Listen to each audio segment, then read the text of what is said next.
लोगों ने मुझसे भी सवाल किया था कि फॉर्म हम भर दें तो कहाँ हम जमा करें, कब जमा करें। तो इसके बारे में हमने संपर्क किया था, पता किया था, तो सर्वे टीम के लोगों ने भी बताया। सुनने को मिल रहा है कि वंशावली के लिए रैयत परेशान हैं।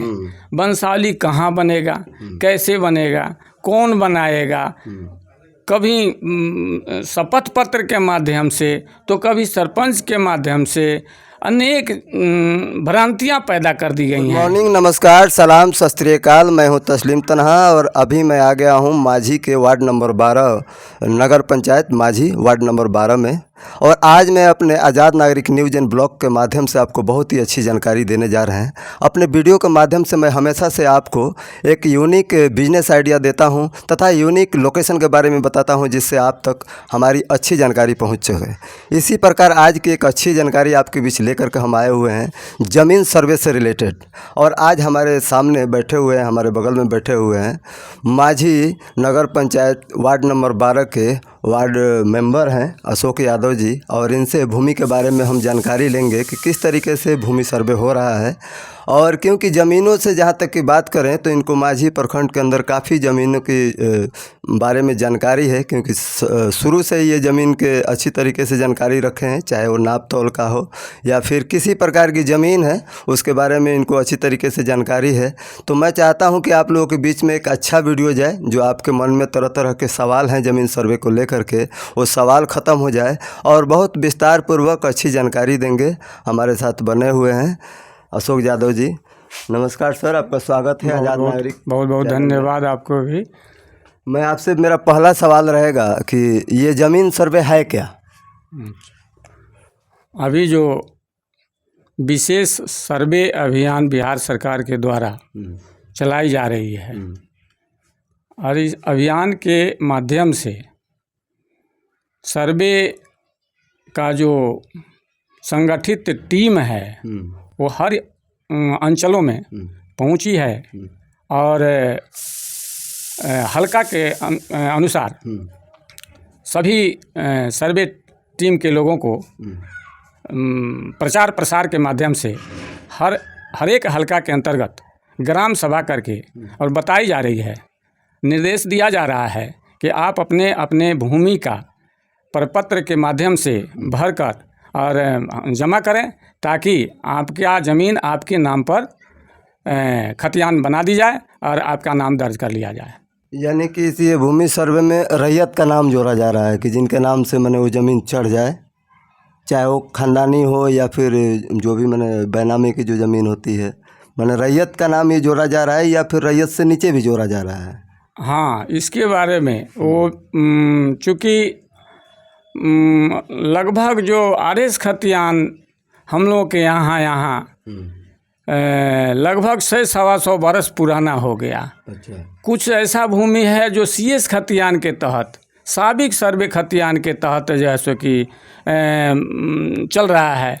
वैसी परिस्थिति में इतने लम्हों के बाद ज़मीन का स्वरूप, ज़मीन का हिस्सेदार, ज़मीन से संबंधित विवाद बढ़ चुका है। और इस स्थिति में सरकार ने यह सर्वे अभियान लेकर के गांव-गांव तक आई है, ताकि आपका जो ज़मीन है या आपके पूर्वजों के नाम की जो ज़मीन है, आप उसको अपने नाम से प्रपत्र के माध्यम से भर करके और अपना नाम दर्ज करा लें। यानी कि रैयत के नाम से भर के नाम दर्ज करा लेना है।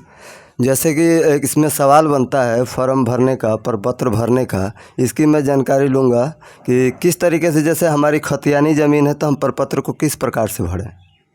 2 तरह का प्रपत्र सरकार द्वारा निर्देशित किया गया है, प्रपत्र 2 और प्रपत्र 3 क या 3(1). तो प्रपत्र 2 के माध्यम से आपको भूमि से संबंधित ब्यौरा या विवरण उसमें भरना है। और दूसरा प्रपत्र 3(1) जो है उसमें अपने परिवार के वंश वृक्ष यानी वंशावली को भरना है। आप जो खतियानी मौरूसी बाप दादा की संपत्ति है, उस संपत्ति का आप जो एक वंश वृक्ष बनाएंगे, एक कुर्सीनामा बनाएंगे और आप उसमें हिस्से के अनुसार कहाँ तक आपका हिस्सा बनता है कुर्सीनामा के माध्यम से आप दर्शाएंगे। और अब फार्म 3(1) में ये वंशावली के माध्यम से और उस हिस्से की भूमि को प्रपत्र 2 के माध्यम से खाता खेसरा रकबा चौहदी दर्ज करते हुए अपने नाम पर फार्म भर करके और अंचल सर्वे अमीन के माध्यम से आप उसे जमा करेंगे। तो इसमें और किसी गणमान्य व्यक्ति के क्या इसमें अटेस्ट भी कराना जरूरी है? इसमें अभी जो सुनने को मिल रहा है कि वंशावली के लिए रैयत परेशान हैं, वंशावली कहाँ बनेगा, कैसे बनेगा, कौन बनाएगा, कभी शपथ पत्र के माध्यम से तो कभी सरपंच के माध्यम से अनेक भ्रांतियां पैदा कर दी गई हैं। ऐसा कुछ नहीं है। वंश वृक्ष का स्व घोषणा से ही फॉर्म आपको भरना है।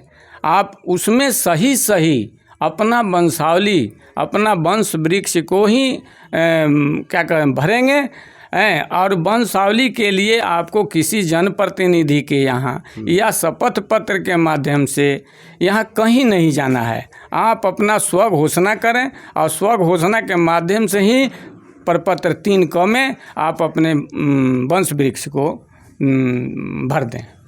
लेकिन एक और बात है कि मैंने फॉर्म को देखा है, फॉर्म पे लिखा हुआ है जैसे कि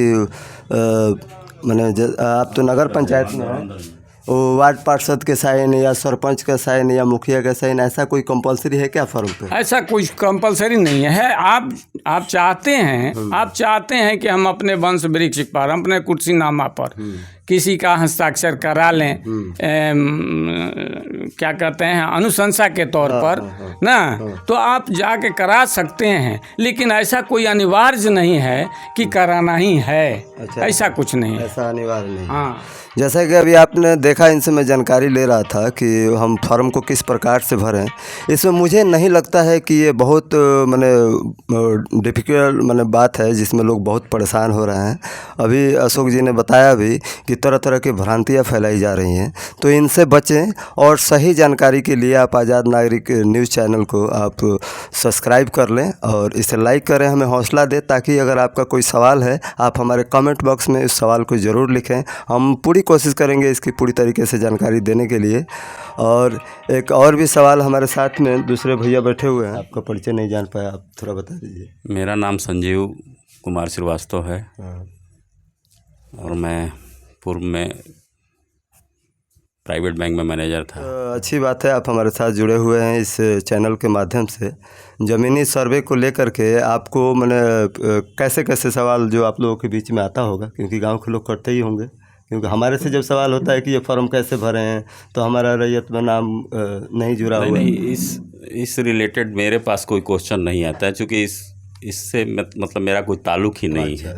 मित्रता है इनसे, बैठते हैं लोग, आते हैं, समझते हैं इनसे, तो इन्हीं के जानकारी देने से हमको भी जानकारी थोड़ा बहुत हो जाता है। हाँ, तो मैंने सरकार की जो योजनाएं अभी जो चल रही है उसके माध्यम से अभी वैसे भी नगर पंचायत में नहीं हो रहा है कि हम लोग अपना पेपर आगे बढ़ाएं। हाँ, नगर पंचायत में आएगा उस दिन हम लोगों को भी इस रास्ते से गुजरना पड़ेगा, तो थोड़ा और हमको जानकारी हो जाएगा जब हम अपना पेपर बढ़ाएंगे। हाँ, सही बात है। इसी माध्यम से जैसे अभी ग्राम पंचायत में सर्वे चल रहा है और नगर पंचायत में आएगा, तो इसी माध्यम से इनको भी जानकारी मिल जाएगी। सही बात है। हम बढ़ते हैं अब अपने अगले सवाल की तरफ कि जैसे अशोक जी, हमारा ये सर्वे चल रहा है और इसका कैंप जो कब लगेगा, इसका कुछ जानकारी है क्या? सरकार ने कोई ऐसा अल्टीमेटम टाइम दिया है क्या कि हम कैंपिंग कब करेंगे, या इसकी कोई विशेष जानकारी अगर हम ब्लॉक वगैरह कहीं से लेना चाहें तो कहाँ से विशेष जानकारी मिलेगा? अंचल में सभी सर्वे कर्मी बैठते हैं और जहाँ तक मुझे जानकारी है, जो बगल के कौरुधौरू पंचायत में, कौरुधौरू हल्का में सर्वे टीम की बैठक हुई थी पिछले 20 तारीख को, और उसके बारे में लोगों ने मुझसे भी सवाल किया था कि फॉर्म हम भर दें तो कहाँ हम जमा करें, कब जमा करें। तो इसके बारे में हमने संपर्क किया था, पता किया था, तो सर्वे टीम के लोगों ने भी बताया था कि हम लोग 15 से 20 सितंबर को पुनः जो है सो कि वहाँ कैंप करेंगे और रैयतों से जो फॉर्म जो भरा गया है उसको हम लोग ले लेंगे, कलेक्ट कर लेंगे। इस बीच में यदि रैयत अपना फॉर्म जमा करना चाहे तो अंचल कार्यालय पहुंच करके और हमारे पास जमा कर सकता है। जो लोग हमारे वीडियो के माध्यम से इस बात को समझ पा रहे हैं कि अगर आपने फॉर्म भर दिया है या फिर फॉर्म भरना बाकी रह गया है तो आप उसको फॉर्म को भर दीजिए, अंचल कार्यालय में सबमिट कर दीजिए, या फिर कैंप के माध्यम से जो वहाँ पे कैंप होगा उसके माध्यम से आपका फॉर्म सबमिट कर लिया जाएगा। और इतना ही जानकारी मैं भी जानता था, लेकिन हमसे ज़्यादा इस भूमि सर्वे से लेकर के या अंचल के भूमि के जितने भी कार्य होते हैं उनको बहुत अच्छी तरीके से अशोक यादव जी समझते हैं। इसमें इनका पूरा जीवन गुजरा हुआ है, तो मैं जानता हूं कि इनसे ज़्यादा बेटर कोई नहीं समझा सकता है। इसलिए आज मैं अपने वीडियो के माध्यम से आप लोगों के बीच में ये जानकारी देने की कोशिश किया। कैसा लगा हमारा वीडियो कमेंट करके ज़रूर बताइएगा। इसमें कोई क्वेश्चन रह जाता है, इसके लिए भी हमारा नंबर इसके अंदर होगा, आप जाके डिस्क्रिप्शन से नंबर निकाल के हमसे कॉल कर सकते हैं, ठीक है, और पूरी जानकारी ले सकते हैं। अगर मेरे पास जानकारी नहीं होगा तो मैं इस तरीके से जो जानकार लोग हैं उनसे मिल करके आपको जानकारी दूंगा। और आपको ज़मीन सर्वे के लेकर के बिल्कुल घबराने की ज़रूरत नहीं है, कोई बहुत बड़ा हवा बनाने की ज़रूरत नहीं है। हाँ, इसमें ऐसा मुझे समझ में जहाँ तक क्या आ रहा है, मैं सवाल के माध्यम से मैं जानूँगा कि इसमें सबसे ज़्यादा खौफ किसको है। भूमि विवाद के निष्पादन के लिए ही सरकार का यह अभियान चला है। और इस संदर्भ में जहाँ तक मुझे यह महसूस हो रहा है, यह जानकारी है, खौफ नहीं होनी चाहिए। जो जिसकी संपत्ति है, जो उस संपत्ति का वारिस और हिस्सेदार है, वही अपना ईमानदारी पूर्वक प्रपत्र को भर करके जमा करे। किसी तरह का खौफ नहीं है, और यदि खौफ होता है तो वो निस्संदेह निराधार और बेबुनियाद होगा। हाँ, मैं समझ पा रहा हूँ इस बात को। मैं वैसे ही सर से मैंने सवाल कर दिया कि खौफ तो जाहिर सी बात है, जिन लोगों के पास कोई कागजात नहीं है अपने ज़मीन का, क्यों सर, उनके पास तो ये खौफ होगा, क्योंकि गवर्नमेंट ज़मीन विवाद मिटाने के लिए ये सर्वे कर रही है। और जो लोग अन्यायपूर्वक ज़मीन को पकड़े हुए हैं, या फिर उसको भी खौफ हो सकता है। हाँ, जो किसी का ज़मीन रखा है ज़बरदस्ती, उसका पेपर उसके पास नहीं है, तो ऐसे ऐसे लोगों को तो खौफ होगा ही, डर होगा ही। बाकी उनके लिए कोई खौफ की बात नहीं है जिनका अपना है। हाँ, रही बात की, एक सवाल बनता है, अभी बीच में हमारे मित्र जो कैमरा चला रहे हैं उन्होंने सवाल किया था कि जैसे कि 2 भाई हैं, 3 भाई हैं, 2 भाइयों ने अपने नाम का वो चढ़ा रखा है और कब्जा भी कर रखा है, एक भाई वहाँ पे नहीं है, बाहर रह रहा है, वो अपना हिस्सा कैसे ढूंढेगा, क्योंकि उसको तो ना खसरा नंबर पता है ना खता नंबर पता है, वो कैसे करेगा? इसके बारे में उसको जानकारी है कि हम 3 हिस्सेदार हैं भूमि में।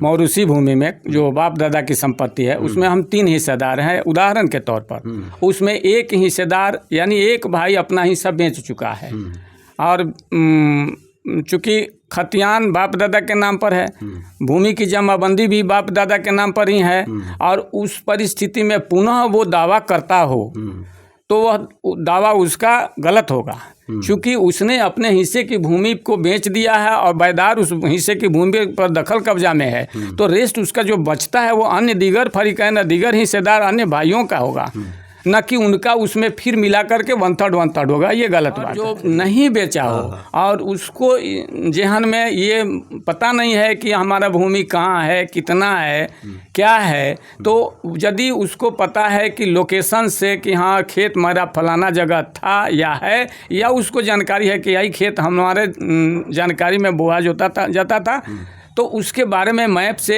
संपर्क, मैप के माध्यम से खेसरा को चिन्हित कर ले और अंचल में राजस्व कर्मचारी से संपर्क करके और उसका डाटा निकलवा करके वो अपना फॉर्म भर सकता है। अच्छा, वो अपना फॉर्म, अपना रैयत क्लियर कर सकते हैं। अच्छा अशोक जी, अगर जिनका बैनामा लिखाया है, रजिस्ट्री करवाया है अभी 10 साल, 15 साल, 20 साल या अभी फ़िलहाल में भी करवाया है, क्या उनको ये अभी ज़मीन सर्वे के लेकर के क्या डिटेल देना? नहीं, ऐसा कुछ बात नहीं है, कैसी कोई परेशानी नहीं है। वो उनकी खुद की खरीदी की संपत्ति है, चाहे वो म्यूटेशन उस ज़मीन का हुआ हो या ना हुआ हो, परंतु ज़मीन उनके दखल कब्जा में है और उनका खुद के खरीदगी संपत्ति है तो वो प्रपत्र को भर सकते हैं। अच्छा, मैंने उनको भी प्रपत्र भर के जमा करना होगा, यानी कि रैयती शो करना होगा। कुल मिला के बात ये है।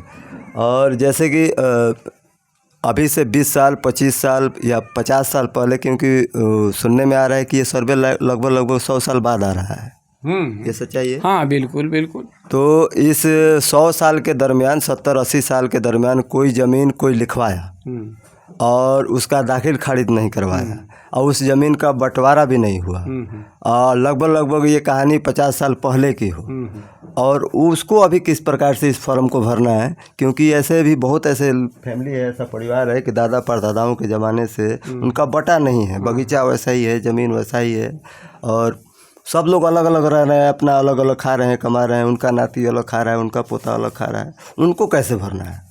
देखिए, जो ज़मीन आज से बहुत साल पहले खरीदी गई हो और उसका म्यूटेशन, उसका दाखिल खारिज नहीं हुआ हो, फिर भी वो खरीदार बैदार जो जिसने खरीदा था उसके परिवार के लोग के दखल कब्जा में आज भी वो भूमि है और बेस ऑफ डॉक्यूमेंट वो दस्तावेज है, तो दखल कब्जा और दस्तावेज के आधार पर वो प्रपत्र 2 और 3 को भर सकता है। अच्छा, उसको भर करके जमा कर सकता है। जमा कर सकता है। तो मैं अपने ज़मीन सर्वे के इस वीडियो में बहुत अच्छी जानकारी लेकर के आया। अगर आपको लगता है कि अच्छी जानकारी है तो इसे शेयर भी करें और लाइक करें, कमेंट करें, हमारे चैनल को सब्सक्राइब करें। अगर आपके मन में कोई ऐसा सवाल रह गया है कि जो मैं इनसे नहीं कर पाया हूं, मैं दोबारा फिर मिलूँगा। अगर आप कमेंट बॉक्स में अपना सवाल करेंगे और मैं जवाब लेकर के हाजिर रहूँगा। तब तक हमें विदा दीजिए, बाय।